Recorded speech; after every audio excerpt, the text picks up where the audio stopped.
Hey guys, welcome back. Hi. Hope you guys have a wonderful day or night, or wherever you are watching this from. In today's video, we're going to talk about How can we get motivated to be financially free? The journey to be financially free. it can get really lonely. Yeah. I think we've been in this journey officially for how long? 6 years? 5, 6 Yeah, years? about 5 or 6 years. Officially, because our mindset wasn't like that before.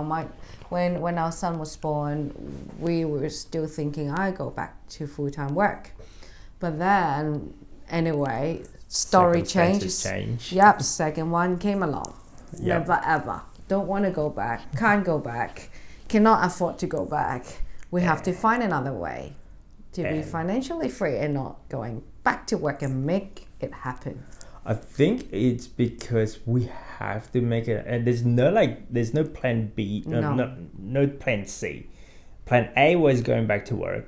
Plan B is like going back to work. Well, no, that's not going to work. So, No. and Well, I think the trigger point was, if that time you were still working full time, huh?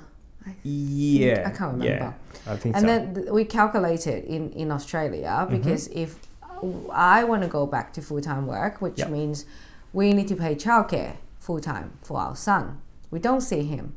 The money that I make, just pay the Straight childcare. to childcare. I don't know the details, but I don't like it. I'm going back to work. I go back to work. I don't see my kid. I don't make money. And you get stressed from work. You get really tired from work. And I don't have time or patience to spend quality time with our kids. Yep. And we don't want that. I think it's from that point onward, we're thinking, okay, we can live frugally. We're going to try to cut down all the cost. And we did. We cut down as much as we can. Every single corner that I can think of. Yeah. Yeah. Got up to the stage where I think I can't even afford to buy a takeaway. I can't even afford to have McDonald's. I'm like, well, now it is not. We can't afford this. I don't like it. yeah. I Beforehand, it was like like it. I found it's a luxury going to McDonald's back then. So I'm like, no, because it's like I felt like, wow, I'm that poor that I can't even afford this. So Okay. whereas now it's like I can afford it and I can close my eyes. No, we afford it only when there is a special. Yeah, now it's like it's a treat. So I was like, I'm waiting for on the app. And I don't know. I if don't it's see the value of it for me personally. I don't see the value. I get it only if they're having this like a Big family. Mac, a Big Mac burger meal with extra cheeseburger for $5. Yes. And that way, like everyone's can have bits and pieces. Yeah. Like the kids can get some, and we can get some, and it's a treat, a novelty now. Instead of because wow, I'm crying because I can't even afford to get McDonald's. And still, even you buy it with a deal or special, $5, okay? Let's say it's 4 people, still $20. But we can make a homemade meal, $10. Much better than that. Yeah. Better quality, healthier. So that's how I see not the value. Okay, back to our topic. We're a bit off track there. But in this video, we're supposed to be talking about motivational tips, not McDonald's, but motivational trips to be financially free. The first one, understand the why. We talked about that because we want to spend quality time with our children. That is the burning desire. That was for me first, and then you, because you were the one. I got sick of working, and I had never seen the kids. I nearly cried every time Simone. Oh, he cried a few times. Okay. Yeah, actually, I didn't nearly cry. I actually did cry because I am working really, really hard, far, far away from home, and there I am missing out all the first moments in life. Rolling, saying. Yeah, you came home. Maybe the kids already asleep or awake. I don't know. We just played for a little bit. You were very tired. Everyone went to bed, and then early in the morning you left again.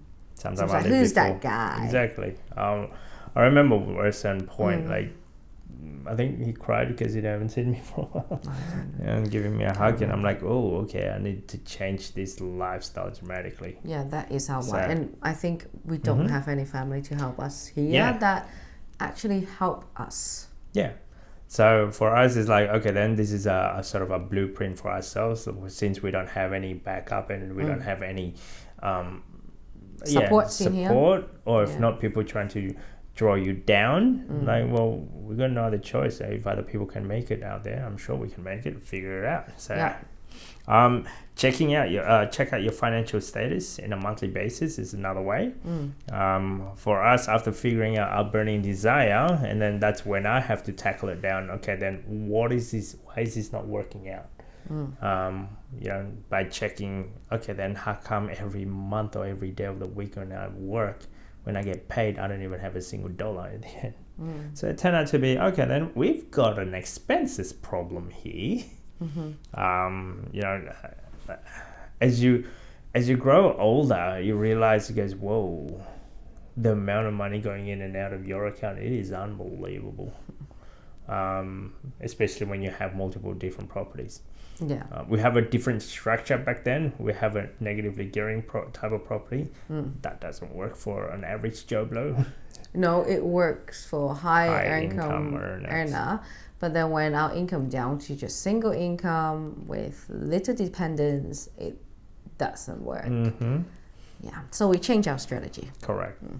Because that time you were checking, how come we're not saving extra money, our bank account's not going up. We're still doing it now, and luckily our asset and income is slowly growing back. Correct. So, before we have to change our mindset dramatically, because back then, remember that? Like, you want to keep the property because it's like, hey, it's a property. Yes, it's like a saving strategy. Yeah. And didn't realize that, like, hey, this is burning a big hole in our cash flow every week. Yeah, and actually it's damaging the marriage and relationship. And then realizing that took a big toll, took a long time. A long time, yes. Yeah, because sometimes buying property is already emotional. It is emotional, so it's your hard-earned money. You save so long for that deposit. You hold it for so long, and then you want to sell it. We can hold it. It's not losing so much money. We can hold it, but at a certain of time, you just have to let go. It's not working. It's not working, and it was costing us money. Yeah, and on top of that, the loan alone, it hasn't gone down anyway. Very slowly. Yeah. No, we're paying P&I, but it's going down slowly. Okay. I think because we refinanced before. Yeah. So that's why we've got to pay more interest at the beginning. Anyway. Another story. Okay. Yeah. So having big enough desire, we already talked about that. Getting even to work, having a chat with somebody that is with you, that can motivate you. Yeah.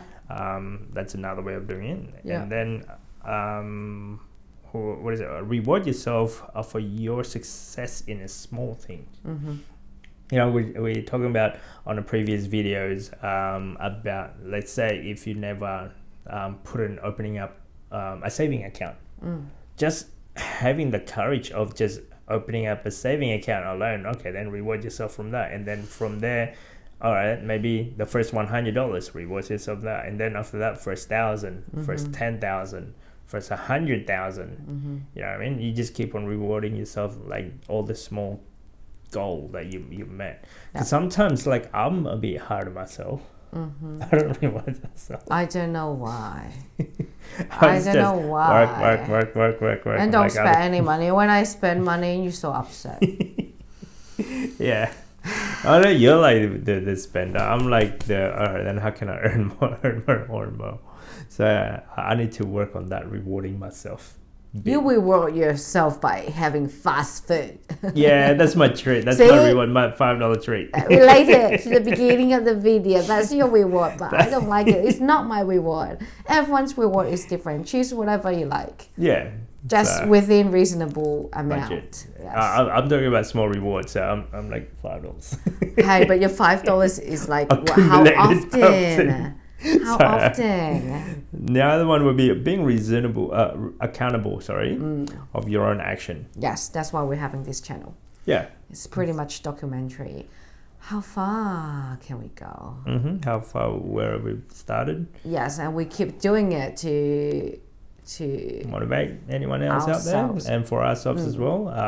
This is our journey. It's not just for us, it's for the community in a sense. I'm trying to build a community, like-minded people, let's say. Yes. And this is what we do it.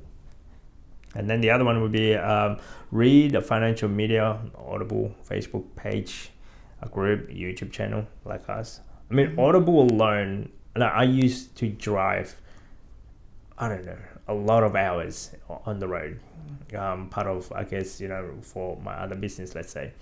And during that time of my driving, let's say, call it average of an hour, let's say.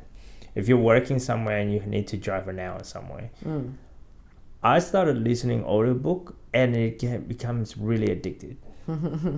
Yeah, whether it's audible or if not, audiobook, or if not a podcast. Those are the two my thing when I'm driving, because at home find it hard to find the time to sit down and read a book, and I can read. Like, you're more listening person. I'm more reading person. Yeah. And sometimes you find it's just people talking on radio is just too much.